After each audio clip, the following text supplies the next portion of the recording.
Okay, welcome to Star Song Studios. This is the sewing studio. I also take lessons, but my name's Lisa Peter, and I'm sure you've probably seen me before on Facebook and on YouTube. I do an online devotional and puppet ministry and sign language, and so now I'm going to add my sewing in. As you see here, I've got a quilt block. It's just a piece of white muslin or cotton, and I traced a pattern, which I don't have handy to show you, but I traced these flowers, and then I hand embroidered a whole stack of them. I didn't count how many I have, but a bunch. And this stack right here, I've already went around what I'm doing right now, just zigzagging, kind of just making it so it doesn't keep raveling until I figure out how I'm going to finish it into a quilt. That's my plans. Maybe a couple of quilts. I have 3 daughters and got 5 grandchildren, one on the way. Who knows how many grandchildren I may have someday, and I maybe want to make a quilt for each of them. So I thought there's different ways I can do it. I can do like a row of 3 or 4 quilts across, and maybe about 5 or 6 long, and then like put borders around, what I'm going to do around them to maybe make it like, like when you make a quilt, like you have the center pieces, or I can maybe even make like a log cabin type of quilt. I've seen little squares like, this offsets them. What I'm just going to do right now, I didn't mean to ramble. I didn't know I was going to start taping myself and talking. I mostly just wanted to show. I've got this Singer Stylus sewing machine, and I've got it plugged in, but I don't have the foot pedal. I'm just pushing the start and stop button. I've got it set on 3, which is a zigzag, 2.5, and the 2.0. And that's all I got. I've got a pretty full bobbin down there. Right now I don't have any already. Well, I do. I have this one here, but it looks like it would just jam up. It looks like it's too full, so I probably won't use that one. I have empty bobbins handy on the floor now that I can refill. But anyway, I'm just going to show. Here's what you do with the start stop. You get your block underneath there, have the needle down, have it right.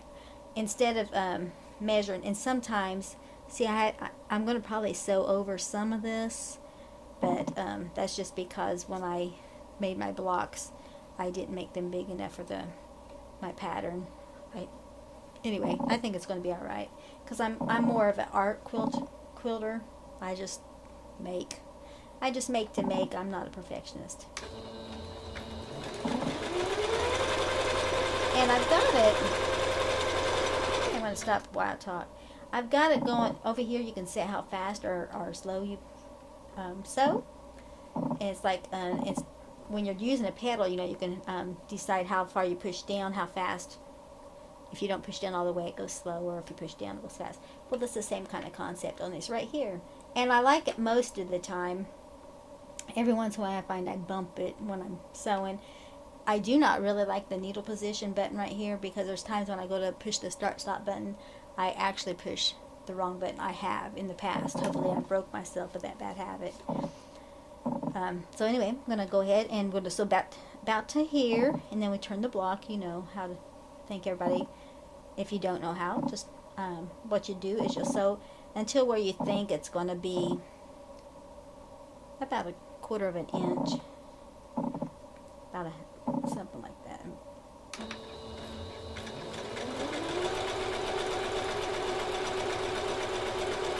Okay, you notice I slowed it down when I was talking about that. And then if you're not quite there, you can take your hand and just put another one or so. And then when you turn it, it's actually a little bit shy of where it could be. But I'm kind of glad because like I said, I'm just mostly just doing a zigzag so it won't ravel, because you see how this it does ravel, and I want to stop it from raveling. And then I will get some other parts and sew it together. And I have other quilt. I wasn't planning on saying this, so I was way over there. Let me use my scissors as an arm. I do have more quilt blocks. I have a whole bunch. These are purses. My daughter Melissa, she liked to do fashion design, so I made a whole bunch. I took her design and then I traced it and I made a whole bunch of squares. Most of them I got red and black. I have some other colors too. But I also, over there where I can't reach, I have the United States. Last year I did a black work of each state. And let me finish this right here.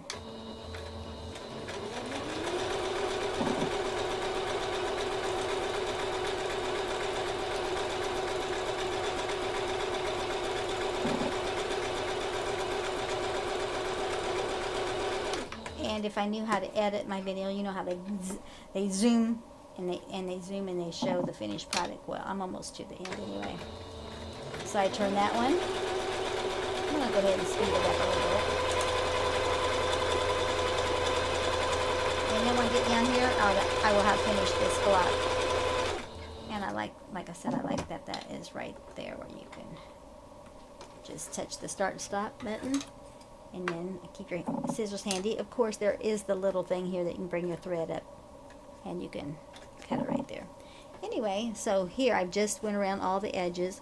I don't have my iron on. I know a lot of perfectionists, they iron everything as they go, but since I'm not planning on making the quilt right at the moment, I'm just getting them prepared.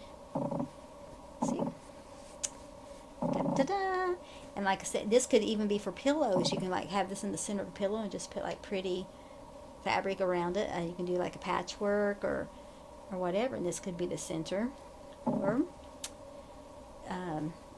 if you wanted to be real fancy, of course what I just did would take that, but like if you wanted had sewed around it and just had the shape of the flower, you could do that as well. There's no limit to what you can do. So anyhow, I wanted to share that a little bit with you. Thanks. Bye-bye.